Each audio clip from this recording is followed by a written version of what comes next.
It's now 10:31. We're gonna start the meeting. Thank you all for coming. I know it's such a beautiful day out, you had a lot to do. Okay, will now please all stand for pledge of allegiance. I pledge allegiance to the flag of the United States of America and to the republic for which it stands, one nation, under God, indivisible, with liberty and justice for all. Thank you all. Please be seated.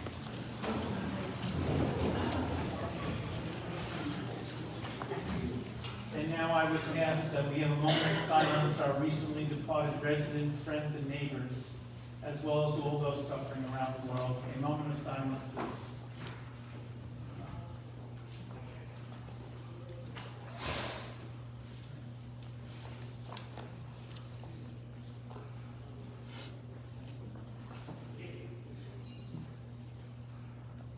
Thank you. We'll now go to the roll call of board members by Alyssa. Michael Messina, Present. Ed Whitman, Present. Mary Adler, Matthew Falcone, Annette Bailey. Okay, the next order of business is, we need a motion from a board member for the approval of the July 17th open board meeting. Second. Okay, all those board members in favor of approving the minutes from 9/17, please state aye. Aye. Opposed, state nay. The ayes have it, and the motion for the approval of the minutes is now passed. Okay, now there's motions. You know, someone asked me, well, what's the deal with motions? Motions to review. Board members motions are the formal way of documenting important transactions done by the board, as well as a way to formally document expenditures over an established threshold. Today we have a few motions to discuss. So first motion. Every year we do an independent audit of our books. It's the right thing to do. So the first motion, our contract ran up with our company, which is Wilkin and Gutter Plan, and a new contract, a 2-year contract is being signed.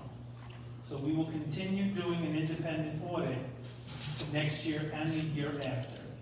And this cost is $8,800 for the independent audit. It's something that's necessary. So we are going to ask for a motion from a board member for the approval of this $18,800 expense for the audit from Wilkin and Gutter Plan.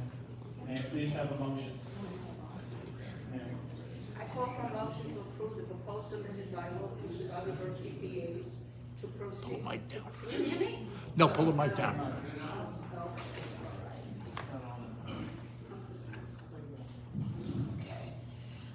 I call for a motion to approve the proposal submitted by Wilkinson and Gutter Plan CPAs to process the 2025 and 2026 association audits as a price of $8,800 annually for 2 years. So we pay $8,800 annually. So Mary made a motion. We need a second. I second.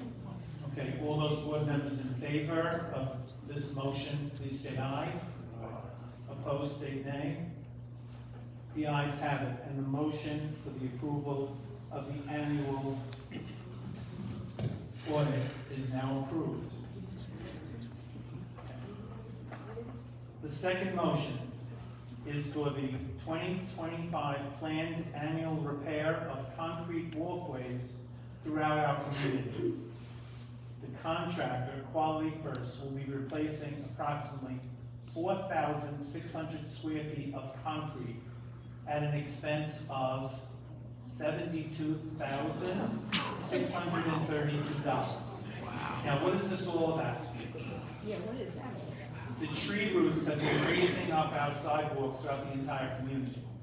And every year, when there's the differential between one slab and the other exceeds a half an inch, it's incumbent upon the HOA to remediate that problem so people don't trip. So unfortunately, the trees continue growing.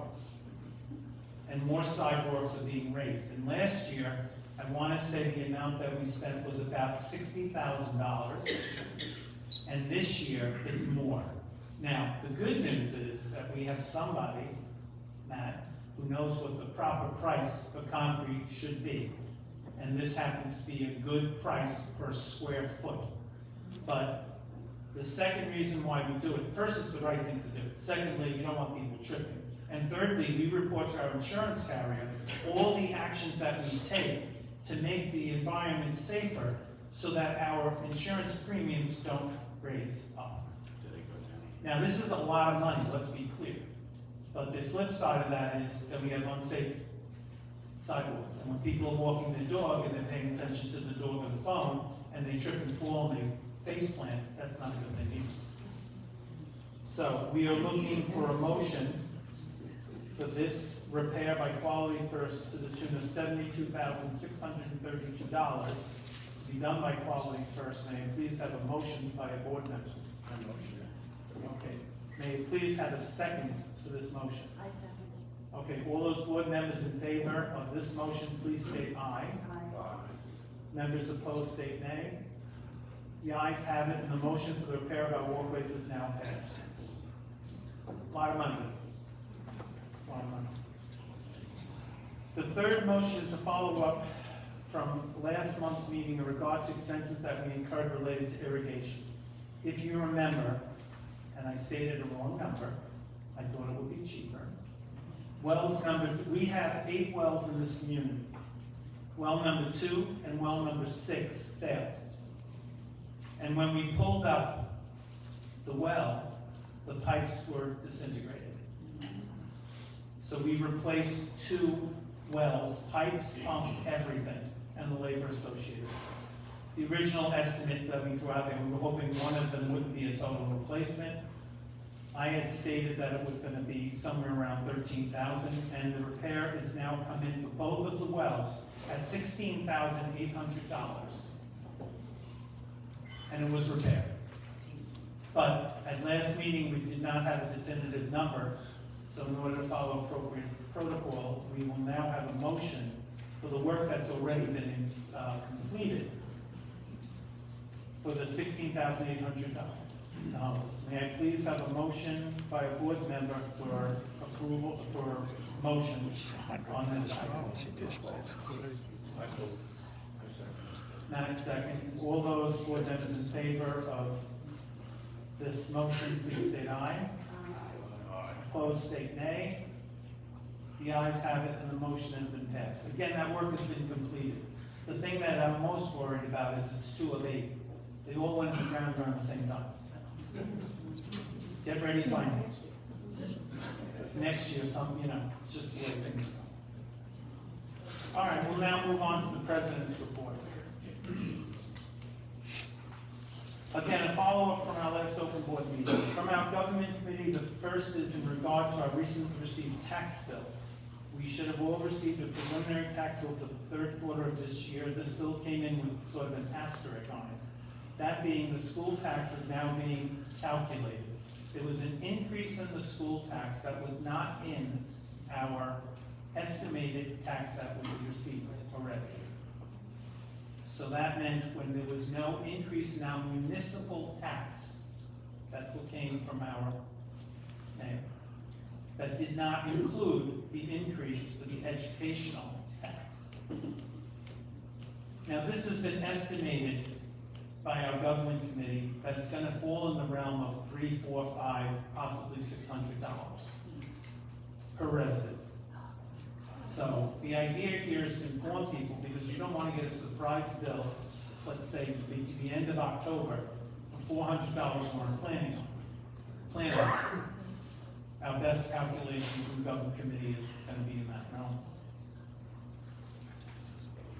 Okay. And the second item from our government committee, and I mentioned this at the last meeting, we should have all received these little blue books for our tax abatements, or whatever you want to call them.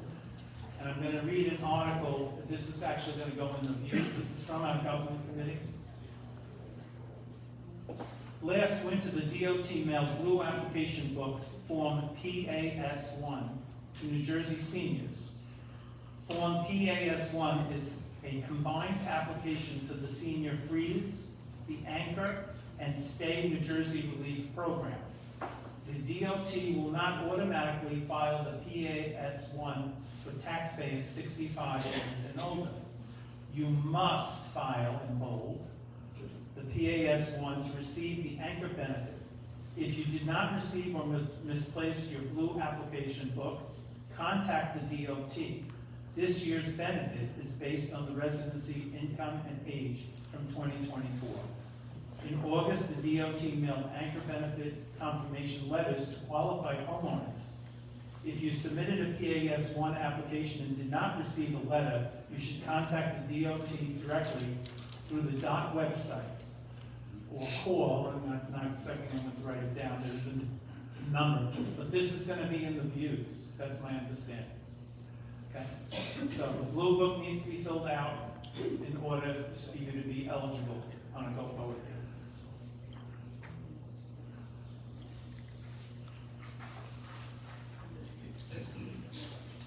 Okay, town hall meeting was held with our landscapers on August 14, 25.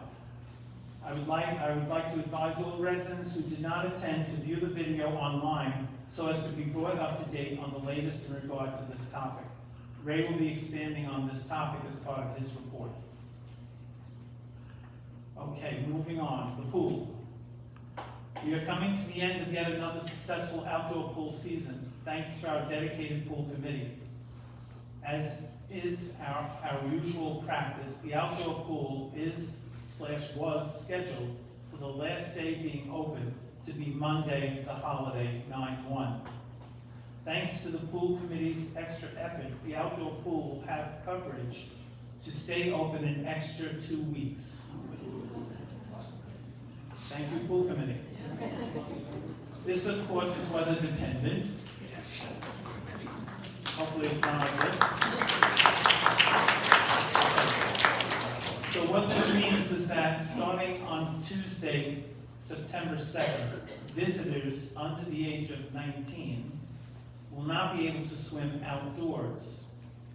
We're going to have one lifeguard indoors for family swim time. Outdoors, as long as you have a buddy, residents and guests over the age of 19 can swim outdoors if you're so inclined. Okay, now I'm going to say, I didn't put it here, but I'm going to look at Ed. The pool is normally open till 8, but for those 2 weeks it's going to close at 7, is my understanding. Is that right, Ed?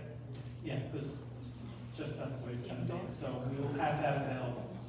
Again, and I'm going to say this, buddy swim, even for the use of the hot tub, is required all the time when there's no lifeguard. Now, Ed and other people have come across people swimming in there on their own. That's going to be a problem. It could be a big problem, and it could end up being someone who gets hurt terribly. So the buddy system must be in play when there is no lifeguard. Okay. In terms of the gym, there is nothing new to report at this time except one recumbent bike, the one on this side, in between the two ellipticals. The back seat is not adjusting. I'm looking into the repair of that. Otherwise, the gym has been doing very well. Bylaws will be updated by Annette. And here's a different topic, totally different. A resident called me on the pool and said, I get these letters in the mail about insurance for my pipes leading from my house to the street. What is that all about?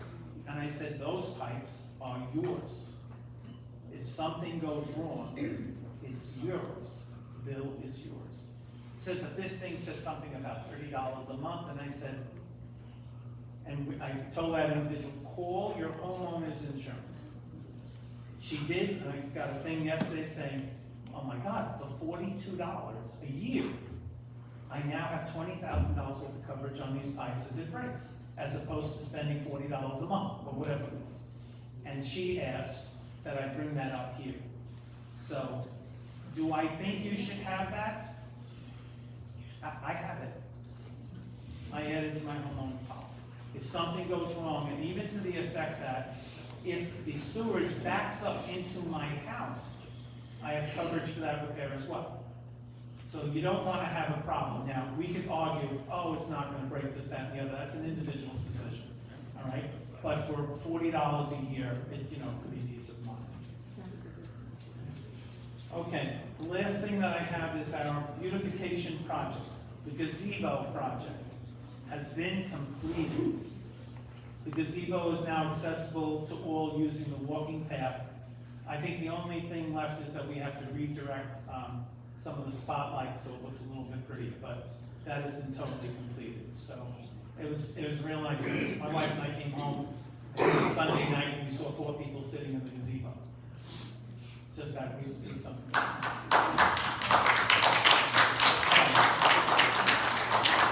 Okay, that's it for the president's report, and we will now move on to the vice president's report by Ed.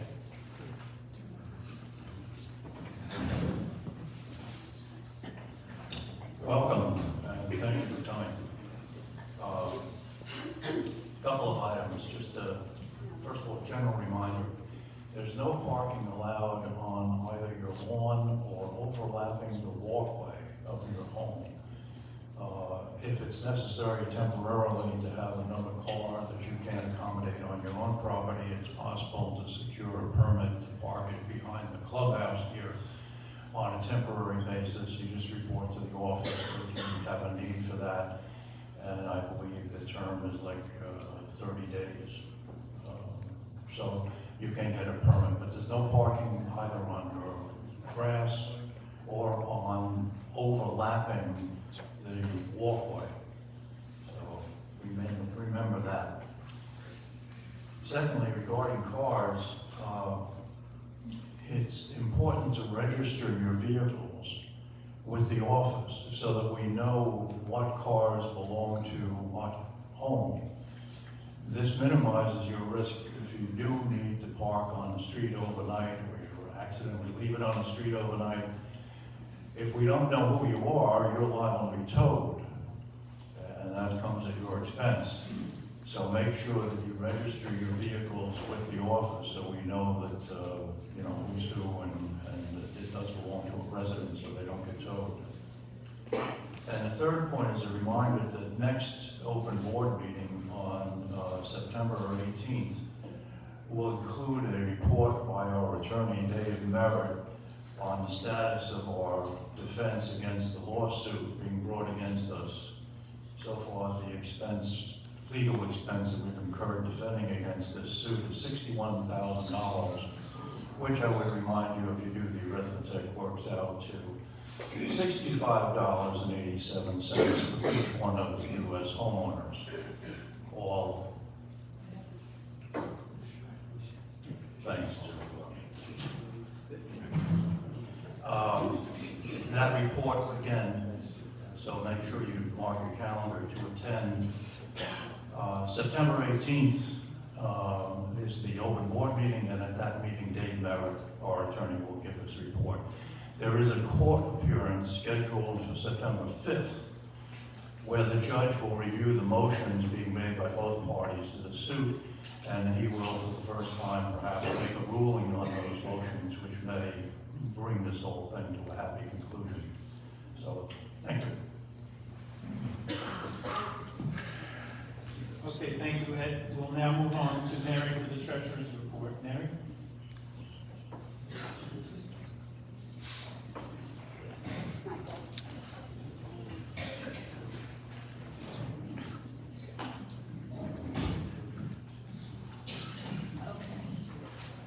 For the 7 months ended July 31st, 2025, our net income of $3,080 was $11,671 worse than our budget.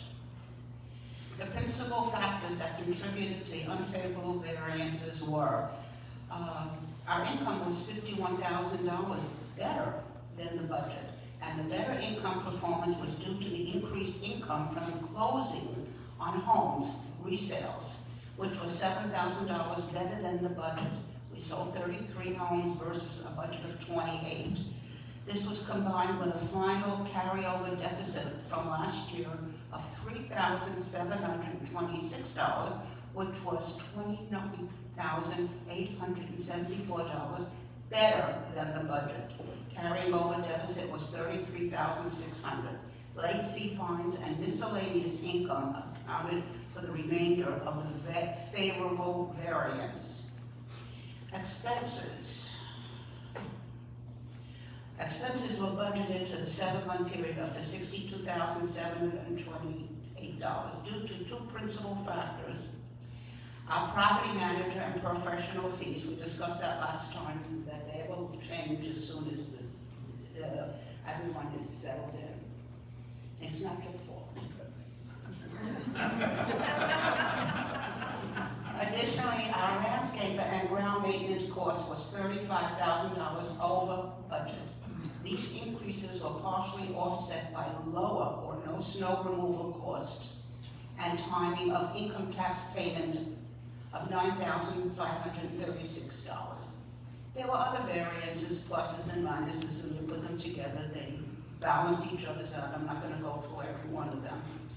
Our balance sheet. On July 31st, 2025, our cash and investment funds totaled approximately $3.3 million, most of which is in our replacement fund, which has a balance of $2.3 million.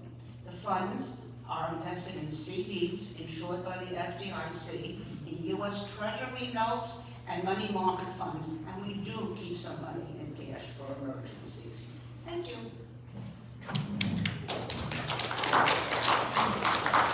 So just to add to that, there is a plan right now, although it's not rock solid, that we will be doing phase 5 of the asphalt repair, which encompasses the main loop on Vicari, and latest estimates, and the price changes, could be as much as 1.6 million.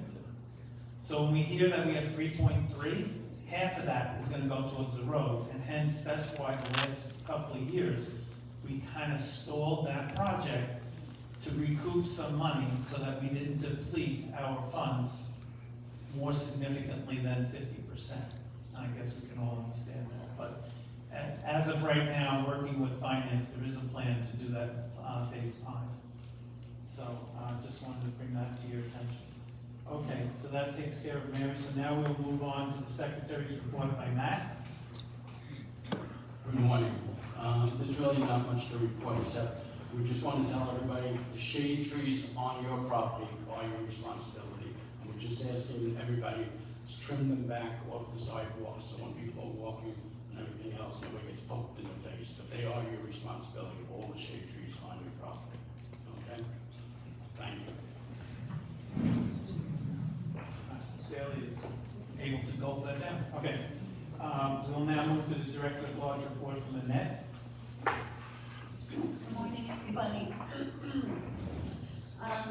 From last meeting, we discussed the speeding in our community. We are putting together a smaller committee to discuss where we're going to put additional speed signs. Additionally, we want to put in some changes as far as the signage that's already out, particularly the one at Morningdale and Woodbine. I've been in touch with Officer Schwartz from the Toms River Police Department, who had promised to lend us an electronic speed sign so that we can, people can actually see how fast they're driving. So as soon as that all happens, I'll report on that. Secondly, the Docs and Policies Committee. We are summarizing and reviewing the potential changes to the bylaws at this point. And we're still thinking that hopefully we'll have that town hall meeting to discuss the changes to the bylaws, and hopefully everyone will have an understanding of what we're doing. Thank you. there's a committee that's actually putting that together, the bylaws, and I'd like to thank them for their participation.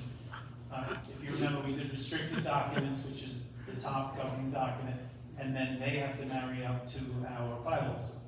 And they didn't before, and now they will, which is a good thing. Okay, thank you for your report on that, and now we'll move on to Ray's report and manager's report. Thank you. Good morning, everyone. Just to go over some of the projects we have going on, as mentioned, Quality First Group has been approved to perform the sidewalk replacement. We are looking to tentatively schedule that next week, early next week, weather permitting, get a jump on the repairs.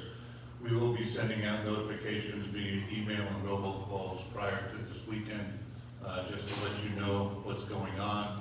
Any sidewalk, driveway areas you see with the pink spray paint will be affected. And instructions will be on the postings. We did receive proposals for crack fill repairs to the asphalt walkways and the asphalt walking paths.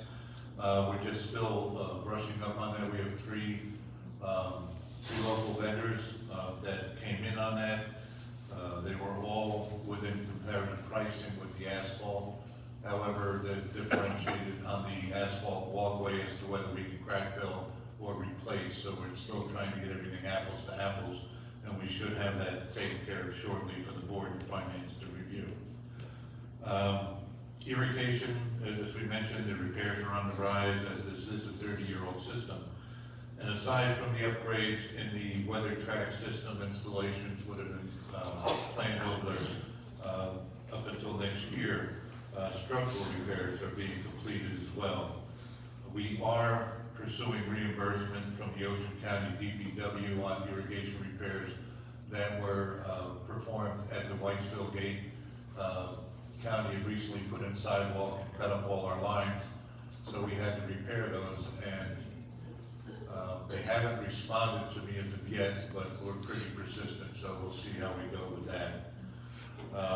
And bids for the two detention basins, we have stone riprap channels there.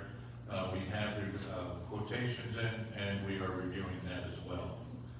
As Mike mentioned, before I forget, there were questions about the women's sauna. We did have one estimate come in. We are pursuing two other companies, but pretty much what they're going to be looking at is an upgrade to the current sauna heater and control package and the installation. And that one quote is at $8,100. So this probably will be an expensive repair. We have been going without it for a while, but it's not being ignored. We are looking at other contractors here. And as Mike mentioned, landscaping, we had a town hall with meticulous last week. And just to mention that we have been pretty much bringing them in every 7 to 10 days to go over maintenance and performance issues, contract issues. They do have another year on their contract into next year, but we have also been interviewing other landscape contractors, snow removal contractors in case things don't pan out. And this is the time we're working towards the 2026 budget, so we're working on that pricing as well. But Bob Kraft, the president of Meticulous, his son Robert, who is our site manager, and an independent auditor from Cinetech, which did the soil test for our community, came in. And as we projected, being Ocean County, you have a sandy soil, lacking in many nutrients. The many years of just mowing and cutting, and the 4 fertilization programs that you have going on, not only in the common areas, but on some residential areas, have been lacking. They tried to use a mulching program in the cutting to try to add more nutrients into the soil. That has worked, but as the soil test reveals, it takes years to get everything to get working together. It was mentioned to the homeowners that the irrigation was a big problem. People had their irrigation on a different system, different times, basically just to adapt to the season occurrences, but also according to their budget. but they stress that it is very important that these lawns be watered. More the front and rear areas, the sides get double coverage from both residences, but that was something to look at. Also, what residents weren't aware of, or very few were aware of, that seeding is needed on a regular basis. Maybe every other 2 years, seeding helps grass dies, it doesn't last forever. And the seeding and aeration, which was recommended, is homeowner responsibility. It's not included in the contract. That, along with extra fertilization and treatments were recommended. We're working on that, and with the new specifications going out to these other landscapers, we're upping from 4 to 6 treatments. We had a rash over the last 2.5 years of renegade weeds coming in. People see on their lawns that were not typically from this area, but they have been, and the stories differentiate. They come into the topsoil, they come into fertilizer, they came into the air, but we are being affected by it, and they do have treatments for it. But when we were looking at some of the weeds, a total package for the community could run anywhere from $19,000 to $24,000 just to treat the residents and the common areas. So a lot of that was discussed. A lot of interesting points came up. We had about 15 residents come up to the mic and talk to meticulous directly, specifically to Bob Kraft, to express their concerns, their complaints, asking questions, getting some information. Bob agreed to go out and visit these 15 homeowners, which he did. Most of them, some of them weren't home, so he's still continuing to contact them.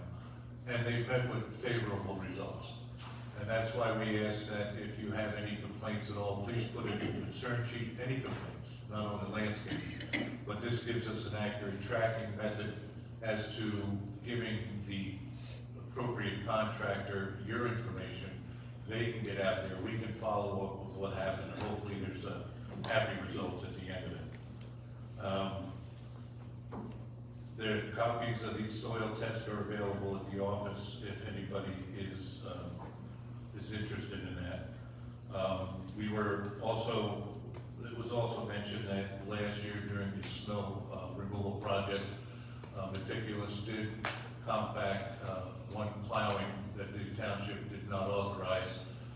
They plowed the main arteries for us at no charge. And also we've been working on a project for the Whitesville depot station there, that little area where mulch and trucks were dumped off at before you get out of the community, as a possibly salt depot for snow removal.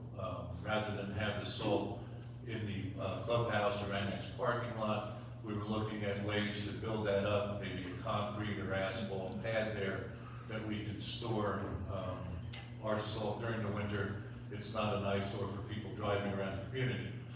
Meticulous has deep roots down in the southern Ocean County area, and from the county they have secured an adequate amount of asphalt millings from the road department. They will come in October and they will dig out that area, apply the millings so that we have a solid base for salt removal, and this will be at no cost to the association. The budget process has started. We're gathering proposals for contracts and services for the upcoming year. We have, in working with the township, received our municipal trash reimbursement for our final trash reimbursement check from January to April of 2025. They did take out their usual deductions, and we are questioning, why are you taking out the deductions when we haven't gotten the full year and there's no cap against us? So we're arguing with them. I think the difference was about $15,000 between what we billed and what we received. So that's going on to continued talks. And if they don't answer us soon, we'll be seeing them in October, possibly, when we talk to them about the municipal snow removal contract with them and our snow removal vendor. And just to go over it, I don't know if many people are aware of it, but we received communications from Dynamic Engineering back in the early July regarding a application and permit that was requested through the New Jersey Department of Environmental Protection, Division of Land. The government committee had gotten a copy of this and is reviewing it as well. But this is for the development of 305 duplex homes with basement apartments, 5 community centers, and 45,000 square feet of retail space, as well as additional site improvements, including parking areas, driveways, landscaping, lighting, stormwater management, utilities, and other associated items. This will be located at the, what was the Eagle Ridge, part of the Eagle Ridge Golf Course. There are no dates as of yet for any hearings. We did post the copy of the letter and the map affected. It is on the government committee bulletin board if anybody's interested, and we'll keep people advised if we receive any other communications. And the light pole that was knocked down on Belton and Morningdale has been replaced by JCP&L finally. That happened in March. It was just replaced 2 weeks ago, and we're going after New Jersey Natural Gas for some gas line repairs that they performed. When they dug up the concrete, they covered it with asphalt. We're trying to get them, and we've been told that they'll be out here to do those installations as well. And that is, it's my report.